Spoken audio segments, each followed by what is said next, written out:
This section of the programme is in two parts. Firstly, a panel of e-commerce experts, hosted by IT journalist and broadcaster Clive Caldwell, will examine the technologies which underpin business-to-business e-commerce. They'll examine the future of EDI, web-based commerce, and how to integrate e-commerce technologies with legacy systems. In part two, the panel will answer questions from subscribers to Silicon's web-based news service, silicon.com. Clive is joined by Neil Mellor, Head of Marketing for E-commerce at BT, Steve Walker, e-business consultant at IBM, the Marketing Director of JCP, Chris Phillips, and Heather Stark, Principal Analyst with Ovum. So Heather, is the old EDI model dead? EDI isn't dead. What EDI is about is applications talking to applications in a long-term relationship. What the web does is enable a walk-right-up model. Both perfectly valid. XML and the emergence of the web, is that a threat to your product base, Neil? Not at all. It's an opportunity, if anything. As Heather was saying, large customers with complex value chains have used EDI for quite a long time. Will continue to use value-added network service providers who can do that. What XML and what the web does is open up that purchasing chain, if you like, to lots more smaller companies. It's an opportunity for the big purchasers because they can buy from smaller, more innovative suppliers as well as the large ones without having to be deterministic about the relationship.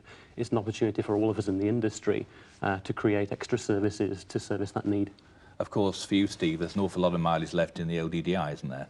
Oh, very much so. I mean, one of the customers I'm working with now insists that all its suppliers have EDI, and it's going to be very difficult for a company like that just to move away to a new standard like that. So EDI certainly has a lot of mileage left in it. Chris, security is a major bugbear with EDI. Is it something we all should be concerned about? Well, I think, as Neil said, the EDI model will expand and grow onto the internet because that allows a lower cost of entry. What's important to put in place is the security infrastructure for that open network, internet-based EDI. Heather, as far as infrastructure is concerned, I mean, what are the major problems that users are having installing all this stuff and maintaining it? Is there a problem about cost, or is it technology development that I'm most concerned about? I think the biggest problem people are having is understanding how to use it for competitive advantage. What you're doing with electronic commerce is doing business process re-engineering across organizational boundaries, across enterprise boundaries. And can you get more out of your suppliers? Can you reach more customers?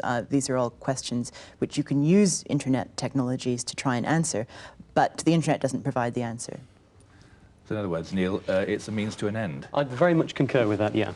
It's the technology is there to enable some of these new business flows to take place, to enable more open trading relationships to exist. What the enterprise absolutely has to understand is how they're going to apply that within the business, how they're going to alter the way they operate across the value chain, how they can automate processes, how they can streamline processes across that. I think for me, the key is to understand where the value is for your customer or partner.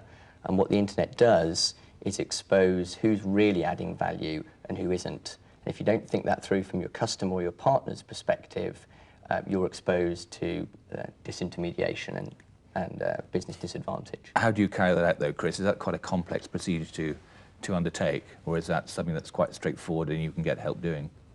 I think it's something where you really need to draw on the experience and understanding of your customer base within your own organisations.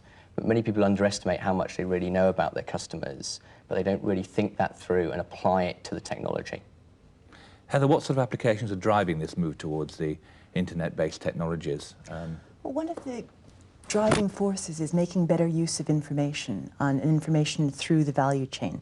So people are using this in very creative ways to support distribution. For instance, say Harley-Davidson distributor network, using virtual inventory where distributors can access other distributors' inventory.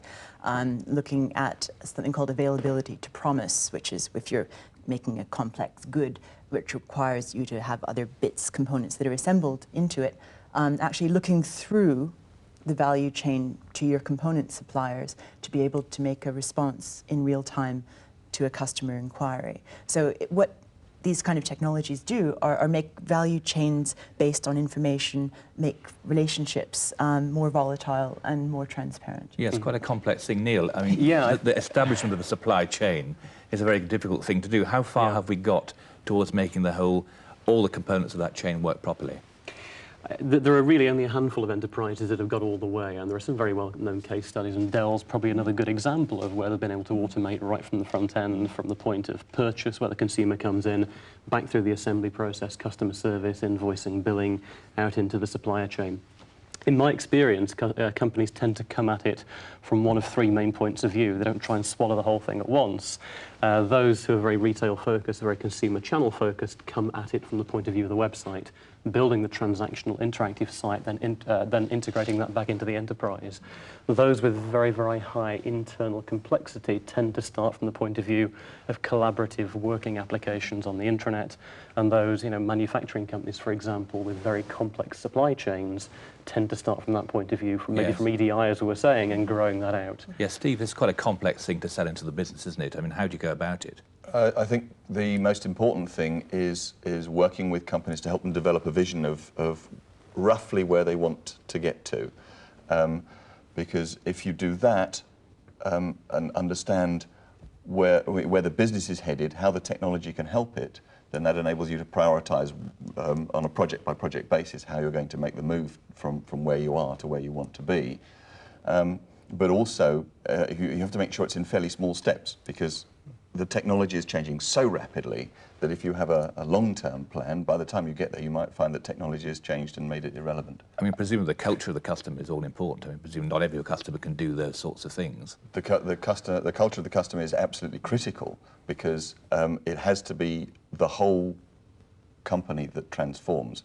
And so the best way to do it is to drive it from the top. That means it has to be bought in by the board and pushed down. Chris, what about these? From Steve's comments is, I absolutely agree that there can be an incremental approach, and that's important because it's a learning approach organisationally.